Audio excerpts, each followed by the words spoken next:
we're going to do today is talk a little bit about training for windsurfing.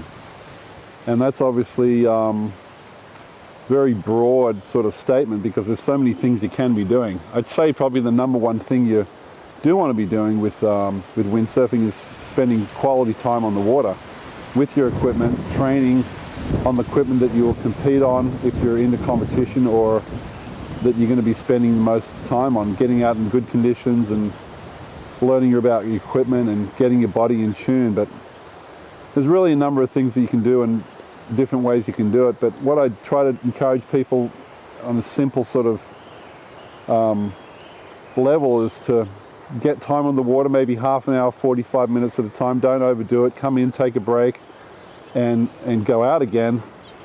And don't get overtired. You don't want to go out there too tired and make mistakes and hurt yourself. So what we do a lot of the time when we're training here on Maui, we're setting out buoys out there and we're doing a lot of race simulation. And when we do that, we probably go out there and do imaginary starts, where we do real starts with our race watches, but we don't have a proper starting line. But we know what we're doing on the starting line, so we're getting our timing down, and we're doing probably 3 or 4 laps around a figure-8 slalom course. And we might go ahead and do 3 or 4 of those in a row, really work on our cardio, get our heart rate up, get our breathing up, and then we'll come into the beach, take a break, 5-minute break, talk about what we were doing, maybe doing a little stretching on the beach there, and then going out and doing it again. And you don't need to be doing a lot of that. I mean, you can do it maybe 2 or 3 days a week. That's what we do right now. A lot of our other time is spent tuning equipment and testing everything. So you can go out there and set buoys maybe a couple days a week if you're really serious into racing.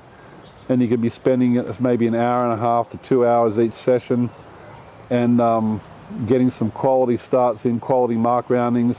And when you do that, you really see the difference between free sailing, which is just lollygagging back and forwards in quite a long distance. And the other thing you can do is setting the buoys, and you'll notice a huge difference between the sailing in a straight line and just doing kind of lazy jibes, and getting on that race course with a couple of guys or a couple of competitors or friends and going at it seriously around the buoys. You'll notice a big difference.